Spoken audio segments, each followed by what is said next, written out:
On this week's episode of A Drier Dose of Disney, Jared discusses his experience at Disney World's newest restaurant, Woody's Round Up Rodeo.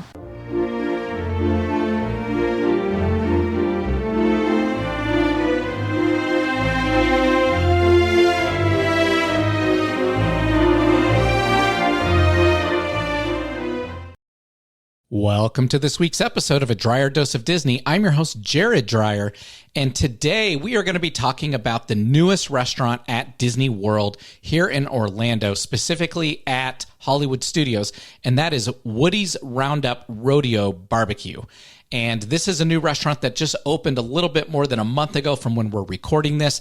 Now, we are ahead in recording our episodes versus when they're going to air, so by the time it airs, it will have been open for a few months. But it just opened up recently. We're obviously out here at the Drier Dose of Disney condo here in Orlando, and we had the chance of going to Woody's Roundup this last weekend. So I wanted to share my experience with you guys. I wanted to talk about how cool this restaurant is, all the great foods you guys are going to eat. And I know a lot of people have a lot of questions about it since it's brand new. So that's why we wanted to do an episode specific to just this restaurant and tell you all about it. But before we dive into that, I do want to ask, wherever you're listening to us, please click that subscribe button. Or if you're on YouTube, please click it there as well to get this content delivered to you weekly. Now, we are wrapping up our third season here, and we do about 20 or so episodes per season. And so we've got this one and one more to wrap up our third, and we will roll right into our fourth season. But when we kick off our fourth season, we are doing it with a bang. We have probably got the biggest and the most important episode you're ever going to want to listen to that is going to be coming out in the beginning of this fourth season, as well as our Butterbeer episode and our How to Go to Disney for Almost Free episode that we are moving over from our Patreon subscribers. So for those of you that support the show through Patreon, you've had early access to those two episodes, and we're going to be moving those onto the general podcast so that way everyone has access to them. But we're going to be replacing those episodes with probably the deepest, darkest secret episode out there. And this is our number one tip or trick for the parks. And it's actually something that, as we talked about it as a family and we talked about it with our friends, we didn't want to share this episode. We decided that this was too good of a secret. We didn't want to let the secret get out into the main world because if it did, it has a tendency to run and then people share it with each other. And all of a sudden, then it's no longer a secret and it's no longer an advantage for us. And as we talked about it, we said, okay, well, the podcast is doing really well. We've got lots of really good listeners out there that are listening to every episode, but we would like to increase our subscriber base over on Patreon. So this is going to be our absolute best tip or trick that we could ever give any of our listeners.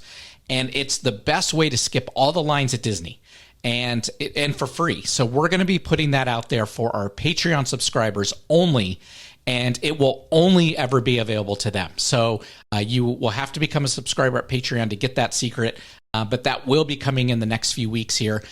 As you listen to this episode, or as this one goes live, it will be coming then shortly thereafter. We will continue to update you guys on the next few episodes about this and about this change, but we will be, like I said, bringing our Butterbeer episode to the main podcast, as well as our How to Go to Disney for Almost Free episode, and we will replace it with our biggest secret. So now's the right time. You're going to want to definitely subscribe out there to Patreon and to our podcast and to help support the show in order to get access to that episode. And in fact, we have not decided what tier. We're going to put that out there for our supporters because we do have 3 different supporting tiers at $5 a month, $10 a month, or $20 a month. And we're debating it may go to the $20 one because it's such a good tip. This is the best thing that you could ever do at Disney. So you're definitely going to want to stay tuned for that. Like I said, we'll keep updating you on the next couple episodes. But that then takes me to Patreon, which we were just talking about. So we do ask if there's any tips or tricks that have saved you time or money. And in fact, that really cool one that's going to be going out there soon, you want to become a subscriber over at Patreon and help support this show. That way you're going to get access to those other tips and tricks and some other cool stuff as well. So check us out at Patreon. The link is down in the description below.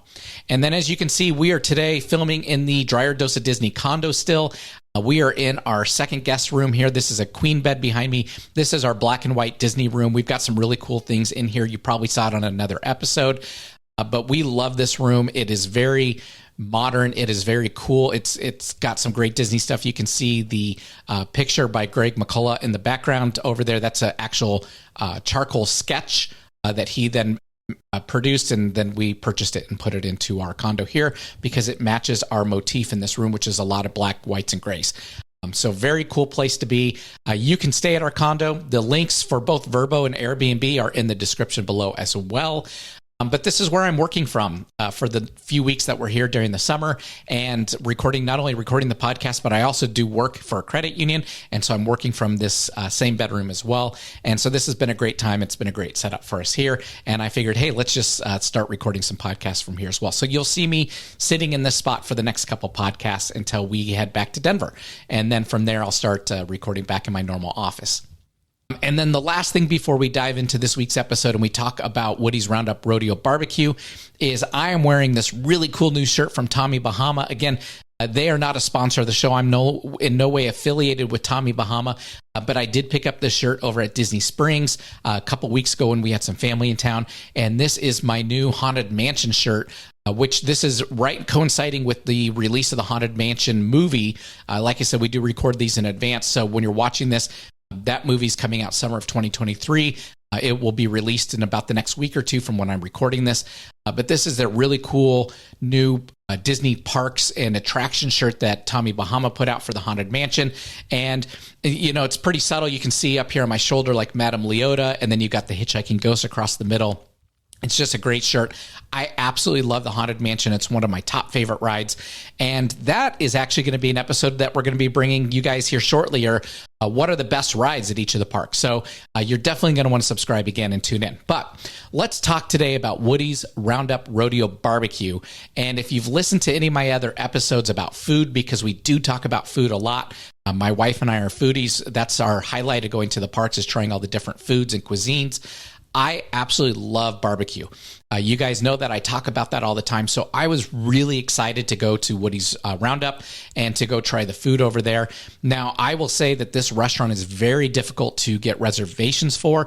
In fact, the only way I could get reservations for it is, since we're here for so long, I just went through every single day and clicked through every day until I found a reservation, and I made it. Luckily, it was on a weekend, and so I made it. And then obviously we planned our park day to go to Hollywood Studios that day. So that way we could take advantage of going to Woody's Roundup at the same time. So it's a great restaurant. It's very popular. It's very busy. There is no way that I'm aware of joining the walk-up list. Some of the restaurants do have that digitally, where you can join the wait list digitally or walk up, and you can do it through the walk-up portion at the front counter. This one is reservation only at this point. That'll change here pretty quick once it starts to calm down just a little bit, but it's been just completely booked and packed since they've opened it. And it was the day that we went. In fact, we went right when it opened at 10:45 in the morning and had our lunch there. We did an early lunch, and within about 20 minutes of us getting there, the entire restaurant was completely full. So it filled up very quickly, and of course, then it was busy throughout the rest of the day. So it is a tough reservation to get. I am going to highlight and tell you in our links below, we also have Mouse Dining. They are a great way to get reservations that are hard to get, like Woody's Roundup. The way to do that is you're going to go on their site, you're going to tell them what days you're going, and you can set alerts for email or text to have that sent to your phone or to your email when those reservations come available. I will tell you from using them myself, you're going to want to do text. Don't do email. You'll be too late. So the second you get the text, you're going to want to drop everything you're doing, go right into the My Disney Experience app and find that reservation and claim it. I can tell you we used that to get Space 220 last year, and it took me 5 or 6 attempts to get it. So it is a challenge to get some of these in-demand reservations, but Mouse Dining is going to alert you when those ones come available for you. So you're definitely going to want to check them out and go over there through our link in our description below. But that aside, once you get the reservation, obviously it's a really cool thing. It's back in the Toy Story Land, the Pixar area back of Hollywood Studios. And if you're familiar with that park, you know that the Pixar Land is back behind the Chinese Theater, which is where Mickey and Minnie's Runaway Railway is. So you have to go around that to get back in there. Or you can go through Star Wars Land, the Galaxy's Edge, Black Spire Outpost, if you go through the Muppets Land first and wrap your way all the way around. I will say that if you're just going straight into Toy Story Land, do it from the Chinese theater side. It's much quicker and much easier than wrapping all the way through Star Wars. But a lot of people do like to rope drop Rise of the Resistance, and that's a good way to get back into Toy Story Land once you're done with Rise of the Resistance and Millennium Falcon Smuggler's Run. So it's back in Toy Story Land. It is near over by Slinky Dog Dash and the Toy Story Midway Mania side of Toy Story Land, and it's kind of tucked away in the bushes back there. So not hard to find, but it is right when you get in there on the Chinese theater side of the Toy Story Land. Now, when you go in there, the theme is you are going into a box that is in Andy's backyard. And every person that's in there is a toy. They will introduce you as toys. They will say, we've got some new toys that have joined our collection today. And it is all scaled down to make you feel and think like you're a toy in this box with all the other Toy Story toys that are there. So that's a really cool atmosphere effect there. It is, of course, very decorated, Toy Story-like, with all of the, like the ground is covered in the streets, like you would see on a play mat that little kids would use to drive their cars around. And then obviously all the tables and chairs are primary colors. They're all very solid colors. And it looks kind of like a little Tykes setup in there. So really cool if you're into the kids' toy stuff in the Toy Story era. But that's the premise of this restaurant. Now, once you're in there and you're sitting down and you're going through your food in the whole 9 yards there, you're going to hear Sarge is going to come on the walkie-talkie radio about every 10 minutes, and he's going to give you an update. He's going to be telling you where Andy is, so maybe Andy's coming to check the toys, and if he does, then all of a sudden everyone in the restaurant's going to stop moving, and that's a lot of fun. Or like when we were there, they were talking about a yard sale happening, or Sid, the terrible neighbor, doing something really terrible to other toys. And so that's a really fun interaction piece where Sarge is coming over that loudspeaker and just having fun with all the people that are in there. About, like I said, about every 10 minutes or so that you're in there. So you're going to hear that a lot when you're in there. And my understanding is it's about every hour or so. Andy's always coming over. So chances are you're going to get a chance to see what happens when Andy comes by and everyone gets quiet and sits still. So that's really cool. Now, the food side of it is when you get in there, the menu is prefixed. It's $45 for an adult. It's $25 for a child. And you're going to basically get what's on the menu for everyone. Now, you do have some selection, and obviously you don't have to eat everything that comes to you. And I'm going to take you through the food and what we liked about the food. The only real choice that you're going to get is you do have the option of selecting 4 sides for your table. I believe there's a total of like 7 or 8 of them. And then you get a choice of what dessert you want. Other than that, the bread and the salads are coming for everyone. And that's going to be the same at every single table. And then the meats are going to be the same for everyone at every table. Now, if you are not a meat eater, so if you're plant-based, they do have a plant-based meal that they will give. And I don't know how that works because we didn't order that. So do know that that is available to you when you go in there. But when you're looking at the price, $45 per adult, it's not terrible when you're comparing it to a Cinderella's Royal Table. Again, this isn't a character dining, so you don't have the characters walking around. You do hear a lot from Sarge and the toys through the speakers, but there's no characters walking through there like Cinderella's Royal Table or Be Our Guest or Tusker House or some of those other ones that you may see at the other parks. So 45 is not terrible, but I will say that there were some downsides, and that's going to be in our I Can Do This All Day tip of the day at the end of the episode. So we'll talk about those here in just a little bit. But once you get there, they're going to bring out the bread, and the bread is by far the best part of this meal. At least I thought it was. And the barbecue's great, but the bread just was out of this world. They are like cheddar biscuits, and they have pepper jelly. And this is very similar to a pepper jelly you may get at like a Harry and David store. That's what it reminded us of. But it is very, very good. And the pepper jelly is not spicy, so the kids aren't going to freak out at it. It does give some really good flavor to the bread. Of course, our daughter just put a little bit on hers. Your kids don't have to put any on there. But I will tell you that pepper jelly on that cheddar biscuit is amazing. As a matter of fact, I wanted to just keep getting more and more. And the good thing is at this restaurant, you can. It's all you can eat. So they will bring you another basket of biscuits if you guys go through them all. And I do encourage you guys, the biscuits are the best part. So you're definitely going to want to enjoy those. With the biscuits, they do bring out 3 different salads. They bring out what they call their watermelon salad, which is just cut watermelon in a bowl. It's not a salad. And then they have a cucumber salad, which is cucumbers with some tomatoes and onions. And then they have a Caesar-like salad. I say Caesar-like it's pretty close to a Caesar salad. It does have Caesar dressing on it. It does have apple slices in it.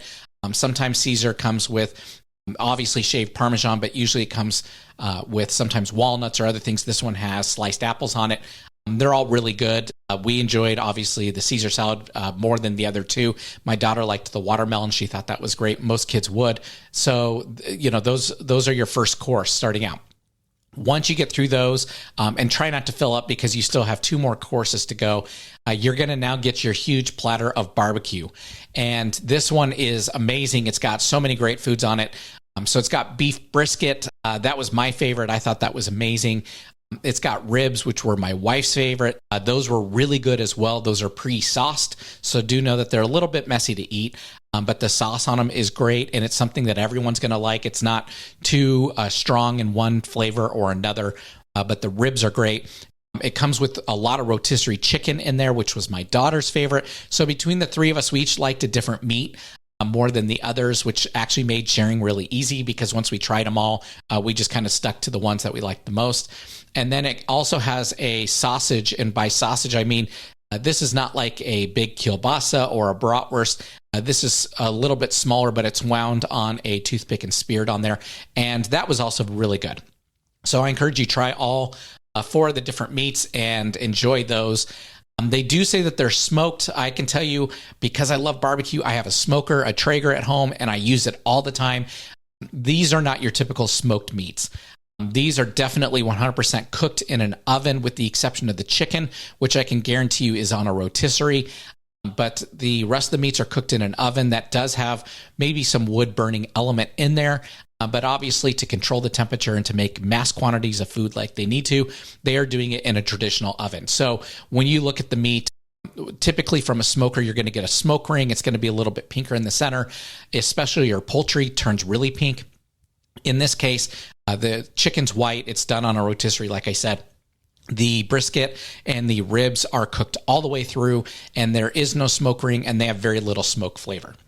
So this isn't your traditional smoked meat that you may see at a competition, or if you cook on a Traeger or a similar type smoker at home.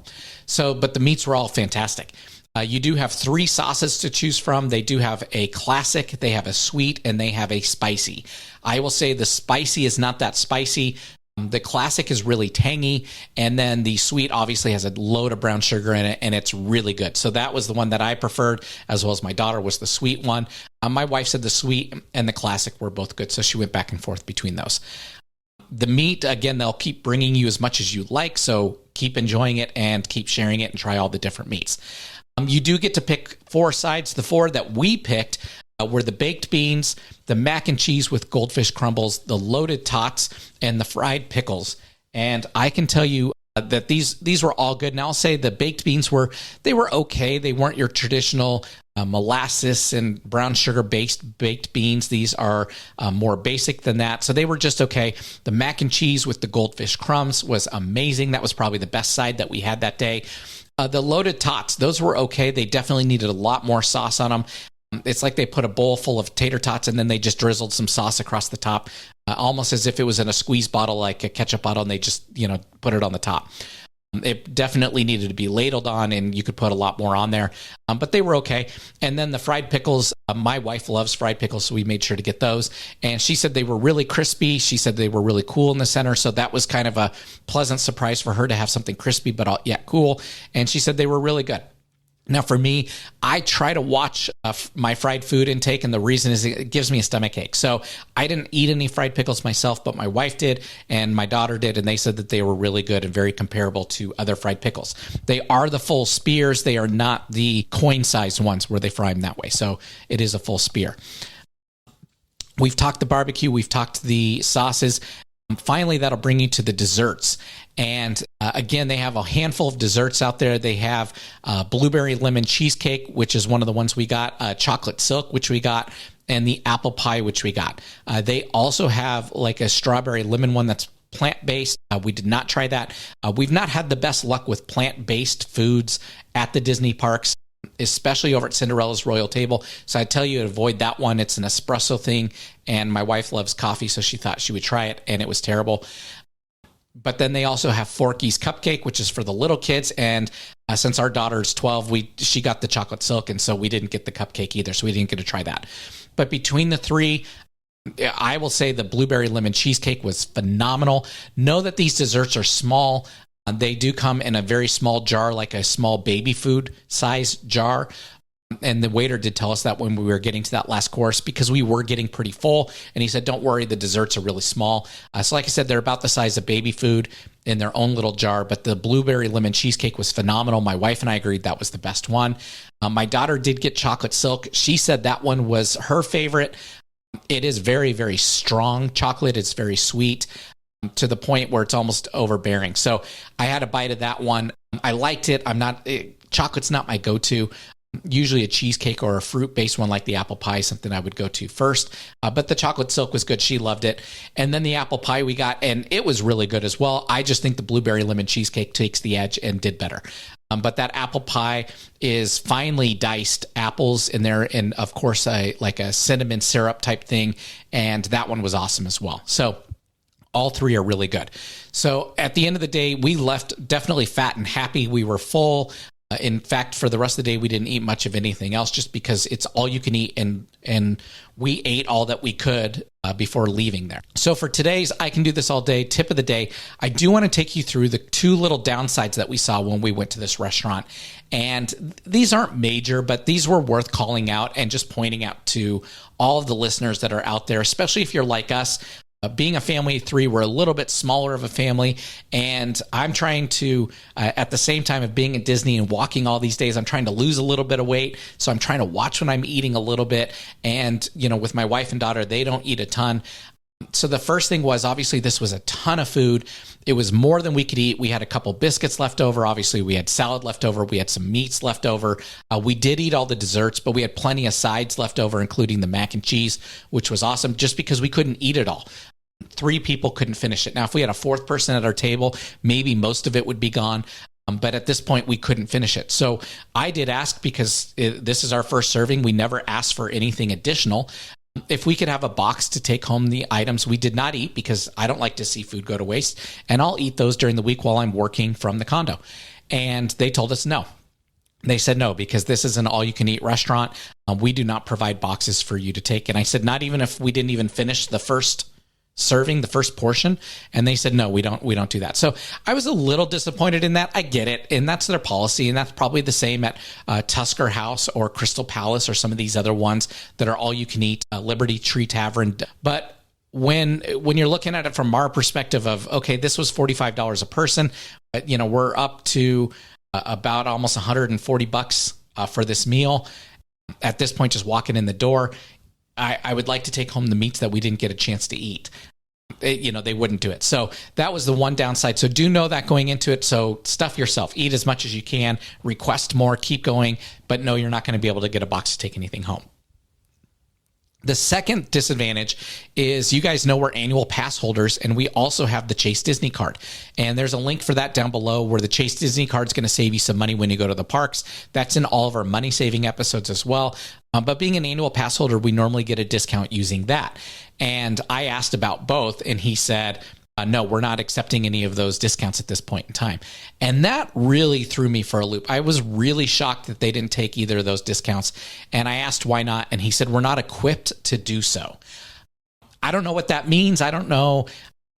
Maybe they need some more technology there. They need to update their software, or maybe, it's so early in this restaurant being open and the demand so high, they're not offering any discounts. I don't know what it is, but we weren't able to use any of our discounts that we normally have. So do be warned, if you're an annual pass holder or you have the Disney Chase credit card, you are going to be paying full price there. Now, full price does include that whole meal, as well as all your soft drinks or water, those types of things. Now, if you do get the specialty drinks, those are extra, but outside of the specialty drinks, everything's included within the meal. So a little bit of give and take. And then when I looked back and said, okay, it's $45 a person, like I said, it's not as bad as Cinderella's Royal Table or Be Our Guest.